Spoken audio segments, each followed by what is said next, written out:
It's time once again for another edition of Talk to Me. And now, here's Emmy himself, 8-time Emmy Award-winning journalist, Maynard Eaton.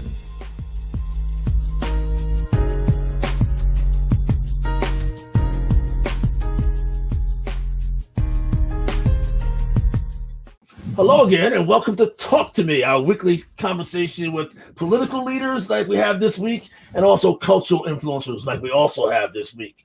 Welcome Council President Felicia Moore of the City of Atlanta, and an artist and activist, Okeeba. Ms. Moore, a bombshell this week. Mayor Keisha Lance Bottoms drops out of her re-election bid. You automatically become the front runner. What do you think happened? Why is that, you think? Well, I think we have to listen to her own words to explain why she decided to get out of the race. But what I am going to do is what I was doing when she was in the race, and that's staying focused on making our city safer, making sure that we do it with transparency, ethics, and accountability, and making sure that we get the city services that the citizens are paying for. So I'm focused on making sure that I win so that I'm able to deliver those to the citizens. Okay, but you know politics as well as anybody. Yes, you're an artist, but you're an entrepreneur and an activist. What do you think happened? What are you hearing from your constituents, folks you talk to, about why Mayor Bottoms no longer wants to be mayor?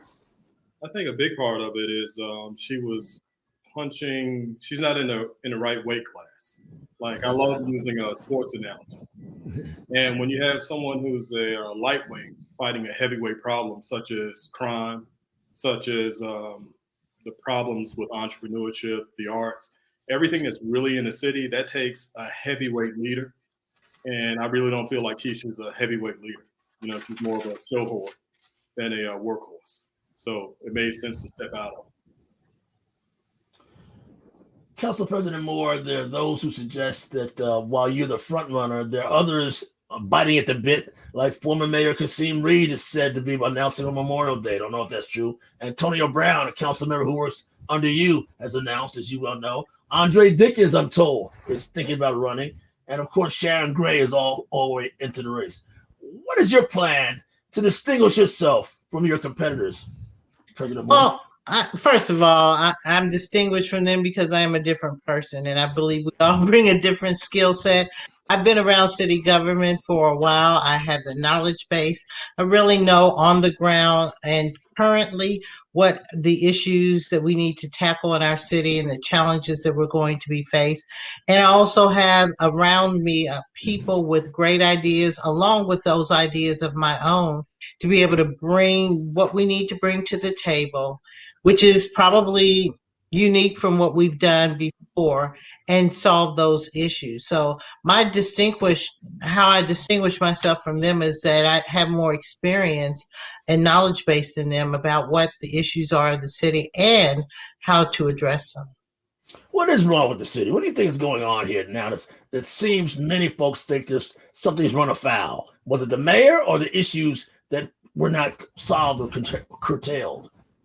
Well, it's the culture of city government, and I've been a student of it for a while. And I believe it starts with the culture and how people operate and how people even treat their elected officials. In Atlanta, elected officials are more celebrities than they are the actual people that do the work. And when the citizens look at them in that way, you get a different result sometime. I'm one that wants to get in there and roll up my sleeves and get the job done and get the work done. And not just the Bottoms administration, but I can go back many administrations where several basic fundamental things that you need to do to operate a city have been neglected. And so that is what I really going to have the skill set to tackle, are those things that are not apparently seen by the public, and others that are fundamental basic things that if you don't fix those, you're not going to get the other results that you want to have out of city government. Well, Council President Moore, you look beautiful today, but thank you. Perhaps, like Okeeba said, you're a workhorse and not a show horse. Okay.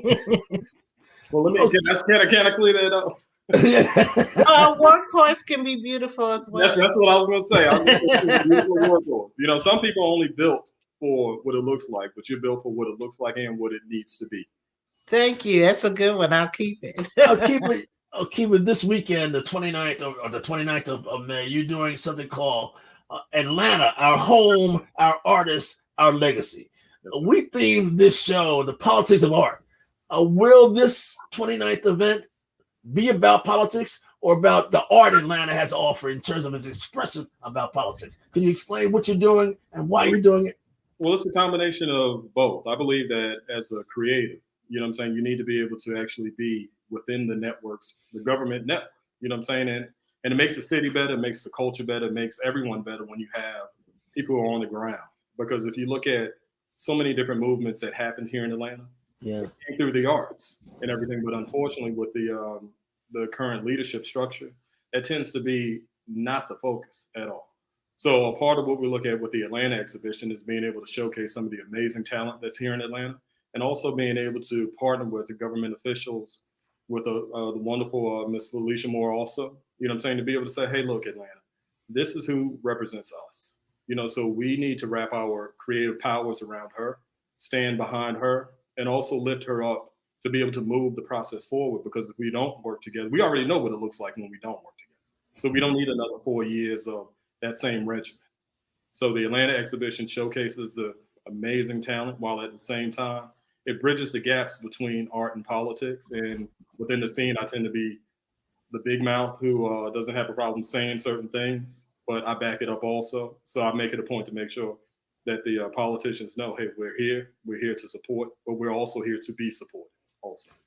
You're pretty good with that paintbrush too, Okeeba. I do know that. President Moore, as I understand, you've already raised $500,000. That's an amazing jumping off point. Okeeba's trying to raise you some money. Does art and art community matter to your campaign, and to what degree do you say? Well, art matters to the world. I mean, everything that we do is integrated in some aspect of art. I just want to tell this quick story because we started off in my council president's office with STEAM and More Girls in STEAM, exposing young middle school students who are in our more vulnerable communities to science, technology, engineering, and math. Well, now it's STEAM, because as we went along and we realized when they were giving their presentations, when they were doing their storyboards or their demonstration boards, that many of them really had a lot of art talent.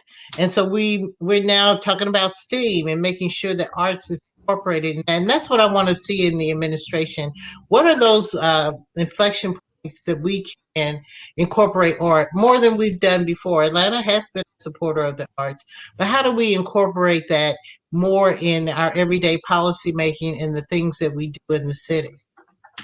Well, as you well know, former Mayor Maynard Jackson started the Atlanta Arts Advisory Committee, or I may have the title wrong as we speak about it, but arts has always been a part of the city council, the city's administration. There are those who suggest, though, it's kind of waned, and that artists, perhaps because of the pandemic, or perhaps because of politics, have not gotten the support they really needed. Will it become a major part of your administration, you think? Sure, I believe in. I know I've been supportive over the years of our grant funding. So we need to look and see what we can do with that, and how maybe either we can increase it in our budget, and if not, how we can get others to help us increase that so that we can supply it to more people. I believe the arts community, I hear from them the same thing that I hear from other communities. Yeah. And that is, people feel that they don't have an opportunity to bring their information, their knowledge, their talents to the table. And I want to make sure that we open it up so that people who have not maybe had the opportunity to intersect with city government to have that opportunity. And arts is one of those areas where I heard people say, I just really haven't felt the love from the city, and I would like the city to do better. And we'll need to look at, what do we have on the table? Again, how can we incorporate it in areas that we may not have thought about before that can expand opportunities. Because it's one thing to give out a grant, but artists need to eat. That's feed a starving artist kind of thing. So we need to find out, are there ways that we incorporate that in some of the contracting that we do, incorporating more arts in our facilities and things that we do around the city. Okay, but what would you say? You were going to run for mayor, then you said, well, no, let me rally around President Moore. What do you say artists are articulating or complaining about or want seen by President Moore if she's elected? One of the biggest things is having someone who really represents us sitting at the table in regards to the dollars and cents of it all. Because unfortunately, in the space, whether you're not as Fulton County, City of Atlanta, or any of these pockets, there's a common complaint of saying, hey, there isn't enough money. When the truth is, there isn't enough creativity and skill set to use the money that's there. That's what the real issue is. So when we get beyond the nepotism and we get beyond the certain games that are being played within the arts, when we have skilled, creative, ethical people sitting at the table, we can easily turn Atlanta into the spot to be. You know what I'm saying? Because in the visual arts, you have like Miami and Art Basel and people going there. But Atlanta has everything that it needs in order to host its own. And that's a part of what the Atlanta exhibition helps to introduce to Atlanta, saying like, we have everything that we need, but we don't have the support that we need. So the money is there. You know what I'm saying? It's just, like I said, the creativity and skills when it comes to using the money and also turning a profit, because I'm into that too. So it's not just saying turn a profit for the artist, turn a profit for the city. So then it becomes a wise investment, because if you're saying I only have $2 million, I'm just putting a number out there. But if I can turn that $2 million into 20 million, then you'll hear what I'm saying. You know what I'm saying? So that's a part of what needs to happen, us being at the table and making a profit off of it. President Moore, what needs to happen to make you the winner in this ongoing mayoral race? I mean, what do you need to do to make yourself the distinguished front runner? I mean, there are those who complain that you may not have done as much as you might have on city council. Some critics say that you are almost no as opposed to what you're for. What are you for, and what do you think needs to be done? Some critics have said that now. Well, and I think the critics that say that you might have to tell me who those were for me to give you a reason why they say that. I proudly will say that I voted no on quite a few things in city government, and that was in the interest of the city of this city and the better interest of the city. And my record, I will stand behind it, because as you can see through some of the federal corruption investigations, things, some of those things I didn't vote for are part of some of the things that are coming up. So those who want to use that in a campaign, be careful what you pick. But secondly, I have endorsed, supported, voted for, and actually wrote with my own two hands in my brain several pieces of legislation that have helped this city, from ethics to mandatory training for elected officials to transparency, trying to get all of our expenditures and other issues, information out so that people can access it through city government. Um, I've done the Maddie's Call, which when you hear that on the news, they're looking for someone that has a mental impairment. It was not only picked up by the state, but was picked up by a statewide alert system for those with dementia, Alzheimer's, and other mental incapacitating diseases.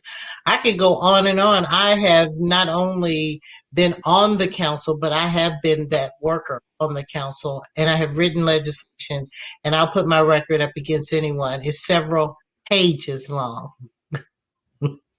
There's likely to be a long list of those wanting to unseat you or surpass you in this race. Okay, but what are you hearing? What do you think about those who may want to challenge President Moore? Or is it going to be a long shot to best her, you think? Honestly, I think when you're dealing with real people need real people leading. So when you speak of like an Antonio Brown or somebody like that, he doesn't represent anything that I represent. And when I say I speak for folks who raise their families, folks who are, knee deep in the community for long periods of time. And there are a number of things that he doesn't represent that's really tone deaf to my reality. And like I said, my reality is one of raising my children day in and day out into productive adults, supporting my wife, supporting my family, supporting my niece, supporting my mom. I don't hear them. You know what I'm saying? So there's so many brothers like myself who just honestly don't connect. And then when you look across the other avenues, yeah, they seem to be pleasant. But the idea that I reached out to Madam Felicia Moore about some of the concerns, and we didn't know each other from Adam. You know what I'm saying? But she was willing to listen, willing to hear what it was. Yeah. Like her, I have a long track record. So if we ever need to get down, oh yeah, I got that track record in place. You know what I mean? So that's appealing to me. And when I say me, I mean those who stand for what I say. President Moore and Okeeba's also. Atlanta's a nationally known city. Georgia, of course, has been in the news because of the elections of Senator Warnock and others.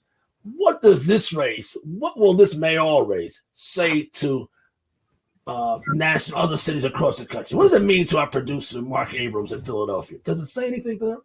It says something to him. It says something across the country, and it says something, frankly, across the world. I think because we're in Atlanta, we're so close to it that we don't realize how important it is to particularly Black America. Yeah. They look to Atlanta as the gold standard. They look to Atlanta for the example of what Black leadership looks like, what it should be, and where it's going in the future.